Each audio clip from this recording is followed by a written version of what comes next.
नमस्कार साथियों, अगर आप भी एक पेंशनर हैं, चाहे वृद्धा पेंशन धारक हों, विधवा पेंशन धारक हों या फिर विकलांग पेंशन धारक हों, तो मेरी आप लोग से रिक्वेस्ट रहेगी कि प्लीज़ इस वीडियो को पूरा जरूर देख लीजिएगा, क्योंकि भारत सरकार की तरफ से टोटल 4 ऐसे नए अपडेट इसमें आए हैं कि अगर आप इन नियमों को नहीं मानते हो या इन 4 कामों को आप नहीं करते हो तो नेक्स्ट मंथ से आपकी जो पेंशन है वो आना बंद हो जाएगी। और अगर पिछले महीने की रुकी हुई है तो भैया वो भी नहीं मिलेगी। वीडियो को पूरा अंत तक जरूर देखिएगा। तो चलिए वीडियो को स्टार्ट करते हैं।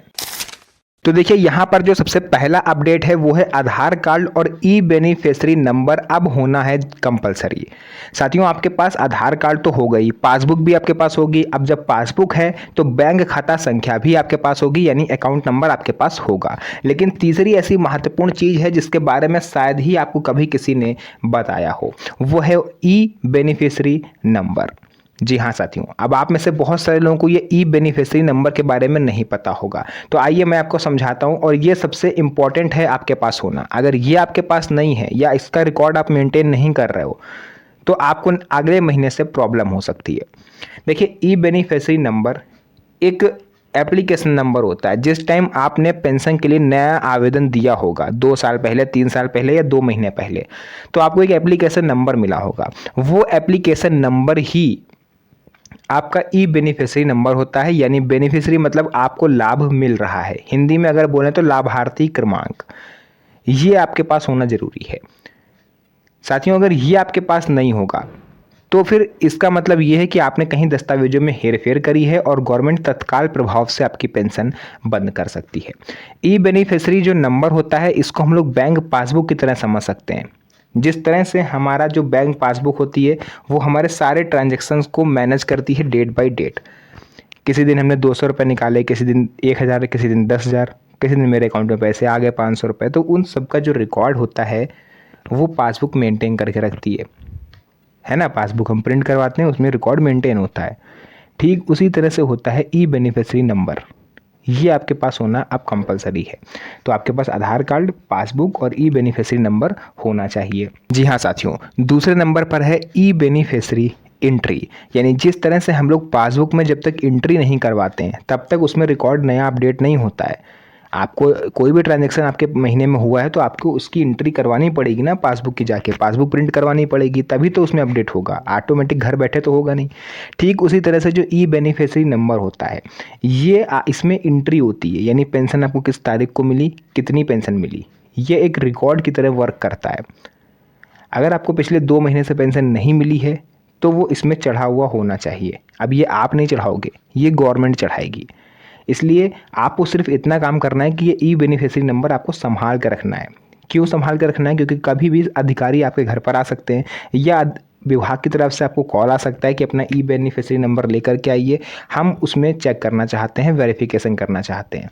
अब इस केस में अगर आप उनसे बोलोगे कि मेरे पास बेनिफिशियरी नंबर नहीं है तो इसका मतलब ये है कि जो मूल पेंशनर है या तो वो मृत हो चुका है या तो वो लाभ ना लेकर के उसकी जगह पर आप लाभ ले रहे हो।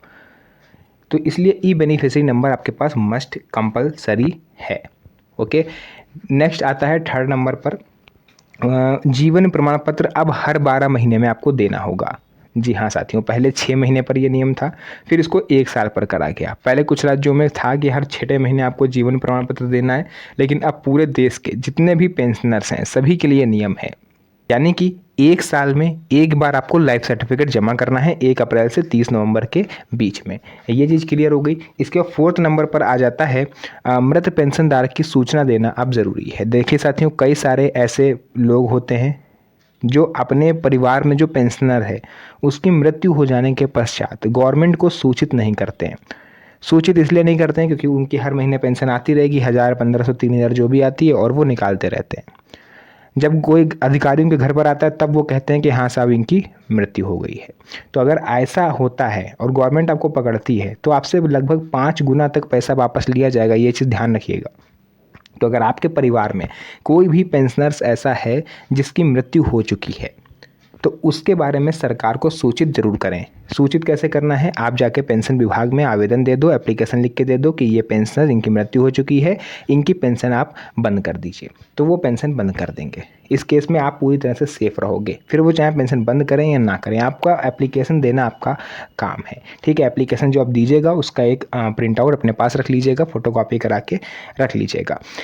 बायोमेट्रिक नहीं हो रहा है तो क्या करें? देखिए, कई सारे बुजुर्गों की ये परेशानी होती है कि हमारा बायोमेट्रिक लगता नहीं है। कहीं पर अंगूठा लगाते हैं, राशन लेने जा रहे हैं, नया सिम निकालना है या कोई भी काम करना है तो अंगूठा नहीं लगता है। और लगेगा भी कैसे? क्योंकि बुढ़ापे में जो उंगलियों के निशान होते हैं वो घिस चुके होते हैं। जो लेबर मजदूरी करते हैं, है ना, मिट्टी में काम करते हैं, उनके हाथ के निशान जो है घिस जाते हैं। तो इस केस में आइरिस स्कैन एक बेहतर विकल्प है, यानी आंखों की रेटिना स्कैन करके वो आपका वेरिफिकेशन कर देंगे। और कई मामलों में आपको फिजिकल वेरिफिकेशन भी करवाना पड़ सकता है ऑफिस में जा कर के। ठीक है, तो ये कुछ काम थे जो आप पेंशनर्स को हर हाल में करना होगा। देखिए, एक और क्वेश्चन आया है कि जीवन प्रमाण पत्र कैसे और कितने रुपए में बनेगा? तो देखिए, जीवन प्रमाण पत्र आप किसी भी नज़दीकी जनसेवा केंद्र से बनवा सकते हो। मात्र 100 से 150 रुपये वो आपसे लेगा और आपका जो लाइफ सर्टिफिकेट है वो जमा कर देगा ऑनलाइन। लेकिन अगर आप चाहो तो खुद से भी आप लाइफ सर्टिफिकेट जमा कर सकते हो। उसमें 4 से 5 सेकंड का वीडियो आपको अपलोड करना होता है खुद का, और आपका जो जीवन प्रमाणन है वो जमा हो जाता है, सिद्ध हो जाता है। तो ये आप खुद से भी कर सकते हो। किस उम्र में मिलती है वृद्धावस्था पेंशन? देखिए, पिछली वीडियो में मेरा एक कमेंट था जो बहुत सारे लोगों ने एक क्वेश्चन पूछा हुआ था, तो मैंने उस कमेंट को उठा लिया।